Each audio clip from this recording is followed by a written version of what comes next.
Guðmundur Baldvin skora sigurmarkið hérna á 97. Vinni 3-2, frábær endurkomin sigur. Hvernig líður? Ja, bara drullu vel. Geggja að fá þessi 3 stigin. Mjög mikilvægt. Þannig að við bara fárlega vel. Voru ekki góðir í 60 mínútur í dag? Nei, við vorum vissulega ekki góðir sko. Það var rætt mikið í klefa í hálfleik. Mikið farið vel við málin og í mjög góðum tónum. En það skilaði sér og við breytum bara gameplan og bara fóksa teimi og þau stóðu því, bara breytum gameplan og bara sem virkaði.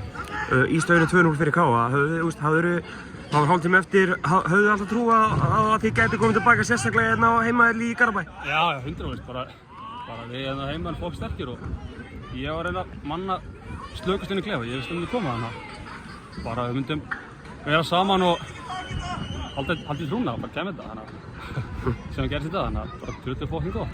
Þeir eru bara núna í titilbaráttu, hversu mikilvægt var að, getur þú lýst þess markinu, hversu mikilvægt mark var þetta að ná í sig 3 stig? Bara drullu mikilvægt, það var geðvægt.